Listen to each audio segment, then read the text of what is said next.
In a world where the rights of women were non-existent, where they were treated as property to be inherited, a voice echoed through the deserts of Arabia 1400 years ago. It was a voice of revolution, granted not by kings or politicians, but by the creator of the universe. Islam did not just give women rights, it elevated marriage into a sacred bond, a covenant of mercy and tranquility.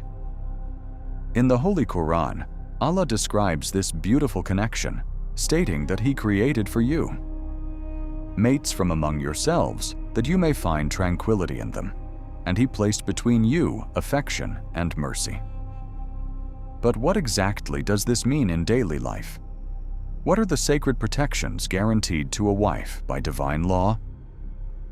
Today, we will explore the 7 fundamental rights of a wife in Islam, rights that every husband must fulfill, and rights that every Muslim woman should know. Right 1. The Mahr, the nuptial gift. The first right begins before the marriage is even consummated. It is the right to Mahr. Unlike other cultures where a bride's family must pay a dowry to the groom, Islam reverses this entirely. The Mahr is a mandatory gift given by the groom directly to his bride. It is crucial to understand that the Mahr is not a bride price. It is not money to buy a wife. It is a financial token of respect, honor, and commitment. Most importantly, this wealth belongs solely to the wife. Her husband, her father, and her brothers have absolutely no right to touch a single coin of it without her willing consent. It is her personal financial security, guaranteed by Allah. Right 2. Nafaqah, full financial maintenance.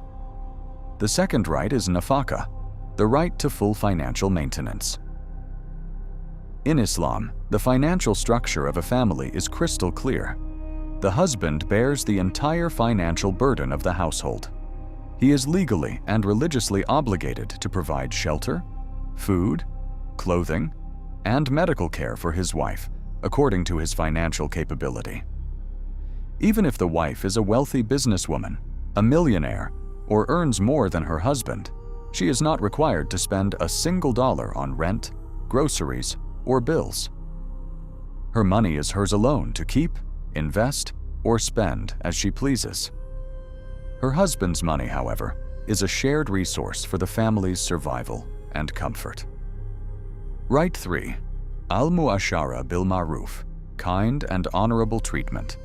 The third right moves beyond financial security into emotional security. It is the right to kind, gentle, and honorable treatment. The Prophet Muhammad, peace be upon him, revolutionized the treatment of wives. He explicitly stated in a famous hadith, "The best of you are those who are best to their wives, and I am the best of you to my wives." A Muslim husband is forbidden from abusing his wife emotionally, verbally, or physically. He is commanded to speak to her with respect, to overlook her minor flaws, and to actively bring joy into her life. The Prophet himself used to race with his wife Aisha, help her with household chores, and mend his own clothes, setting a timeless example of true masculinity through kindness. Right 4. Preservation of her identity and name. The fourth right is one of the most overlooked yet beautiful aspects of Islamic law. It is the preservation of a woman's independent identity and her name. 14 centuries ago, Islam decreed that a woman does not lose her identity upon marriage. She does not become the property of her husband.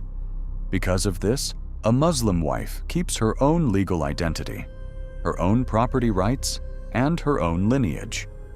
She does not change her last name to her husband's. She keeps her father's name, symbolizing that she remains an independent human being before God and society, connected to her own roots. Right 5. Right to intimacy and emotional connection. The fifth right is the right to intimacy, affection, and emotional connection. Islam recognizes human nature holistically.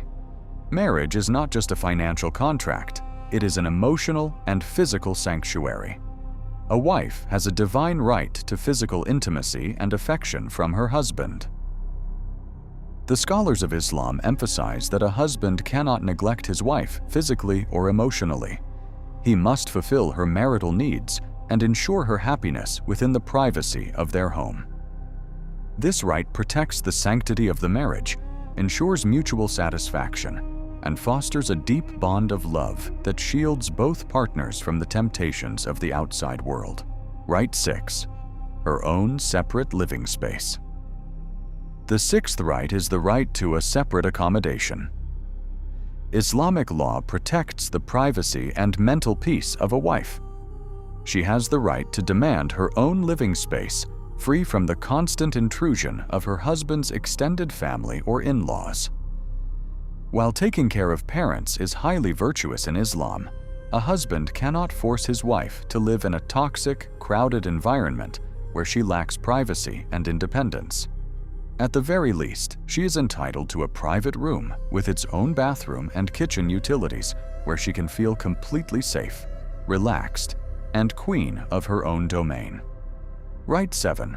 Education and religion. The seventh right is the right to education and religious guidance. A husband must either teach his wife the essentials of her faith and worldly wisdom, or allow her the freedom to seek education herself. He cannot lock her away in ignorance.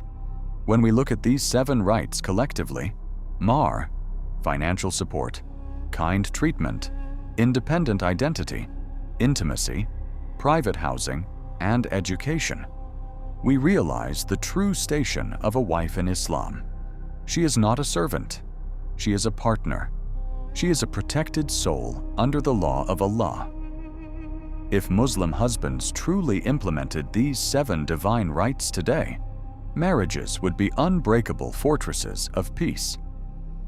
Thank you for listening to this episode.